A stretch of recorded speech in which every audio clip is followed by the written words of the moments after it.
তাফসির ইবনে কাসিরের ভেতরে আল্লামা ইবনে কাসির উনি সুন্দরভাবে বিবৃত করেছেন, যেটা আমি কোথাও পাইনি। অত্যন্ত রিয়ার একটা হাদিস। সাহাবা আসলেন, এসে বললেন, ইয়া রাসূলুল্লাহ, ইয়া হাবিবাল্লাহ, আপনি কি শুনেছেন আমার মেয়ে আপনার নাতনি? আমরা কিন্তু নবীজিকে রুহানি পিতা মনে করি, আমাদের রুহানি পিতা আমাদের নবীজি। সুবহানাল্লাহ বলবেন না? তো সাহাবা বলছেন যে আপনার নাতনি আমার মেয়ে, ও তো বিয়ের উপযুক্ত হয়ে গেছে, তো ভালো পাত্র পেয়ে ওকে বিয়ে দিয়ে দিলাম। আল্লাহ নবী বললেন, মুবারক হো, বড়ই খুশির খবর, তোমার মেয়ের বিয়ে হয়েছে তো ভালো হয়েছে। আমি তো অজপাড়াগায় নিবৃত পল্লীতে থাকি, ছুটে ছুটে আপনার কাছে আসতে পারিনি, গুস্তাখি মাফ কর দিজিয়ে, বেয়াদবি মাফ করবেন, আপনাকে বিয়ের খবর দিলাম অথচ বিয়ের দাওয়াত দিলাম না। ও নবী, আপনি কি আপনার নাতনির বিয়েতে কোনোই উপহার দেবেন না? সুবহানাল্লাহ বলবেন না? আপনি কি সম্পর্কটা বুঝতে পারছেন? আপনি সম্পর্কটা বুঝতে পারছেন? আপনি এটার ওজন কত, গভীরতা কত, এ সম্পর্কের মাঝে কত গভীরতা বাস করে, ভালোবাসা। সাহাবা বলছেন, ইয়া রাসূলুল্লাহ, আমার মেয়ের বিয়ে আপনি কি কিছুই উপহার দেবেন না? আপনি পারবেন বলতে? আপনার উপরস্থ কোনো কর্মকর্তাকে আপনি কি পারবেন আপনার ইমামকে বলতে? আপনি কি পারবেন আপনার পীর সাহেবকে বলতে যে হুজুর আমার মেয়ের বিয়ে হয়ে যাবে? আপনি কিছুই দেবেন না। কিন্তু সাহাবাদের সাথে সম্পর্কটা ছিল তো গোট একটা রিলেশন ছিল। নবী করিম সাল্লাল্লাহু আলাইহি সাল্লামকে জিজ্ঞেস করলেন, ও নবী, আমার মেয়ে আপনার নাতনি বিয়ে হবে, আপনি কিছু দেবেন না? নবী পকেটের ভিতরে হাত ঢুকালেন, তিনি দেখলেন পকেটটা একেবারেই খালি। তিনি বিব্রত বোধ করলেন, তিনি লজ্জা পেয়ে তার চেহারাটা লাল হয়ে গেল। সাহাবারা বলেন, নবী এতই লাজুক ছিল, অনেকটা কুমারী মেয়েদের মতো।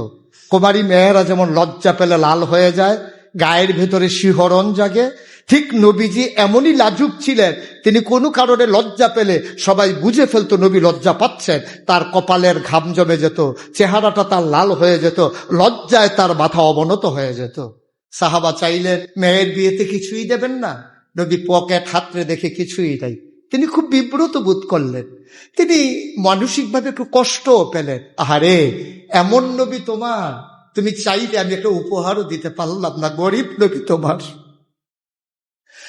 গরিব নবী কিচ্ছু দিতে পারলো না। ওকে ফাইন, আগামীকালকে নির্দিষ্ট সময় চলে এসো, তোমার জন্য উপহার রেডি করে রেখে দেব। যেই কথা সেই কাজ। নবীজি বললেন, আমি যদি ঘুমিয়ে থাকি কেউ তো দরজার কড়া নাড়ে না, সুতরাং তোমার সাথে আমার গোপন সিগন্যাল, তুমি দরজায় ধরে নাড়া দেবা, আমি বুঝবো তুমি চলে এসেছো, তোমার জন্য অনুমতি দেয়া হলো। আসার সময় ছোট্ট একটা শিশি আর একটা কাঠি নিয়ে আসবা। যা বলা তাই হলো। পরের দিন আসলেন, ভেতর থেকে দরজা বন্ধ, নক করা হলো নির্দিষ্ট সংখ্যায়। নবীজি দরজা খুলে মুচকি হেসে বললেন, আহলান সাহলান মারহাবা, মোস্ট ওয়েলকাম, আমার ভুবনে তোমাকে স্বাগতম। সুবহানাল্লাহ বলবেন না?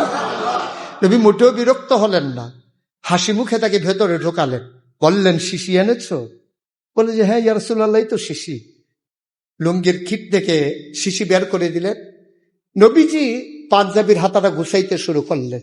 গুছাইতে গুছাইতে তিনি কনুর এদিকে নিয়ে আসলেন, হাতটা তার উদুম হয়ে গেল। এ পাশটাও তিনি গুছিয়ে নিলেন। এবার দুই হাতে শক্ত করে কচলাতে শুরু করলেন। সাহাবা বললেন, আমি অবাক বিস্ময়ে তাকিয়ে আছি, উনি করছেন কি? কচলাতে কচলাতে তার হাত লাল হয়ে গেল, পশমের গোড়ায় গোড়ায় ঘাম জমে গেল। এবার তিনি বললেন, শিশি কই? কই তো ইয়া রাসূলুল্লাহ, কই এখানে ধরো। নবীজি হাত বাঁকা করলেন, কনুর কাছে শিশি ধরলেন। ফোঁটা ফোঁটা ঘাম জমে অর্ধেকটা শিশি ভরে গেল। সুবহানাল্লাহ বলবেন না? নবী বললেন, এবার এ হাতে ধরো দেখি। এবার এ হাতে ধরা হলো, বাকি অর্ধেকটা পরিপূর্ণ হয়ে গেল। নবী মুখটা বন্ধ করে মুচকি হেসে বললেন, গরিব নবী তোমার মেয়েকে বলো আমি দামি কিছুই দিতে পারলাম না, এটাই আমার পক্ষ থেকে তোমার মেয়ের জন্য তোমার মেয়ের বিয়ের উপহার। সুবহানাল্লাহ। সাহাবা খপ করে ধরলেন, চোখের পানি ছেড়ে দিলেন। ইয়া রাসূলুল্লাহ, ইয়া হাবিবাল্লাহ, আপনি শুনে রাখবেন, আপনার খুশির জন্য বলছি না, আমার মেয়ে বড় ভাগ্যবতী। আপনার নিজের হাতে নিজের পসিনা মুবারক বের করে আপনি তার হাতে দিয়েছেন বিয়ের উপহার, এর চাইতে কপাল আর কি হতে পারে? দিলেন তো। দৌড়তে দৌড়তে দৌড়তে দৌড়তে মরুভূমির মাঝ দিয়ে মেয়েটা বাড়ির আঙ্গিনায় দাঁড়িয়ে আছে, বাবা কখন আসবে, নবী আমার উপহার দেবেন, না জানি কি দেবেন। ছোট্ট মন, দুরু দুরু মন, সে আশায় একেবারে বুক বেঁধে আছে, নিশ্চয়ই নবী তো আর যেমন তেমন জিনিস দেবেন না, অবশ্যই দামি একটা জিনিস দেবেন। মেয়েটা দেখলো যে তার বাবা আসতেছে, ওই রোদের ভিতরে প্রচন্ড গরম, দুদু মরু প্রান্তর ভেদ করে একটা মানুষ দৌড়ুচ্ছে তো দৌড়ুচ্ছে, আর মেয়েটা দৌড়ে দৌড়ে বাবাকে আগায় আনার জন্য চলে গেল। গিয়ে দেখে বাবার 2 হাত খালি। মেয়েটা চমকে উঠলেন, থমকে দাঁড়ালেন, আশ্চর্যান্বিত হয়ে গেলেন। তাহলে কি নবী ওয়াদা রাখেননি? নবীজি বলেছিলেন আমাকে কি দেবেন, তাইলে কি নবী আমাকে কিছু দিতে পারেননি? মেয়েটা আশাহত হলো, স্বপ্ন তার ভেঙ্গে চুরমার হয়ে গেল। মেয়েটা বলতেছে, বাবা, আমার নবী কি আমাকে কিচ্ছু দেয় নাই? আপনি না বলছিলেন আজকে গেলে উপহার দেবে, নবী বলেছেন। আমার এই নবী তো ওয়াদা খেলাপ করেন না, তিনি তো কোনো মানুষকে খালি হাতে ফিরিয়ে দেন না, তিনি তো সেই মানুষ যিনি কখনো মিথ্যা বলেন না, কিচ্ছু দেয় নাই আমাকে। লোকটা মুচকি হেসে বলে, মা, তোর মতো ভাগ্যবতী কি কেউ আছে? সবচেয়ে দামি জিনিসটা তোকে দেওয়া হয়েছে। কই? উনি লুঙ্গির গিট থেকে ছোট্ট শিশি বের করলেন। বের করার সাথে সাথে এই চতুর্পাশ সুগন্ধে ভরে গেল। সুবহানাল্লাহ। মেয়েটা বললেন, বাবা এটা কি? নবীজি তোর বিয়েতে তার নিজের গায়ের পসিনা মুবারক তোর জন্য উপহার হিসেবে দিয়েছেন। মেয়েটা কক করে বোতল নিয়ে মুখে লাগালেন, চোখে লাগালেন, চুমু খেলেন, বুকে রাখলেন, ঝাপটে ধরে বললেন, বাবা, সত্যি গোটা পৃথিবীর অর্ধেকটা যদি আমাকে দিয়ে দেওয়া হতো আমি তত খুশি হতাম না, নবী যা দিয়েছে তার জন্য আমি যত খুশি। সুবহানাল্লাহ। মেয়েটা দৌড়ে দৌড়ে ঘরে গেলেন, এক ফোঁটা ঘাম হাতের তালুতে নিলেন, ঘষে ঘষে তার অঙ্গ প্রত্যঙ্গে মেখে নিলেন। এবার কাপড় পেঁচিয়ে সন্দুকের ভিতরে ঢুকিয়ে রাখলেন। যখন ঈদ আসত, আনন্দ ঘন কোনো মুহূর্তে মেয়েটা ওইখান থেকে শিশিটা বের করে 1 ফোঁটা নিয়ে তার গায়ে মাখত। কোনো এক ঈদের দিনে সকালবেলা সবাই ঈদগাহে যাবে, আর সুগন্ধ ছড়িয়ে পড়েছে গোটা মদিনায়, আকাশে বাতাসে। মানুষগুলো চমকে উঠলো, থমকে দাঁড়ালো, মানুষগুলো চিন্তায় পড়ে গেল, এত দামি পারফিউম কে ব্যবহার করে?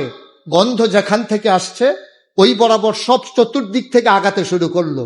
আগাতে আগাতে আগাতে আগাতে ওই মরুর মাঝে এসে বাড়িটি, একলা বাড়িটি দাঁড়িয়ে আছে। ওই বাড়ির চতুর্পাশ দিয়ে মানুষ ঘেরাও দিয়ে ফেলেছে। লোকটা বের হয়ে এসেছে, মেয়ের বাবা বলতেছে, তোমরা এখানে এত মানুষ কি করো? তোমার বাড়িতে কি সেই সুগন্ধ? কে দিয়েছে এই সুগন্ধ? তুমি তো গরিব মানুষ, পেলে কই?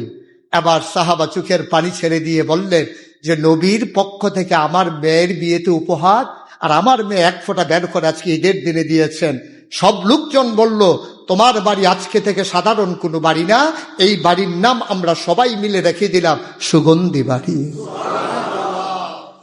বন্ধুগণ, এ নবী আমার নবী, এই নবী আপনাদের নবী, এই নবী আমাদের সকলের নবী। আমরা প্রাউড ফিল করি, আমরা গর্ববোধ করি, আমরা এমন একজন নবী পেয়েছি, গোটা 30 পারা কোরআনের আহকামুল কোরআন 500 আয়াত, যেইগুলোর ভিতরে আছে করো, করবা না, ধরো, ধরিও না, ছাড়ো, ছাড়বা না।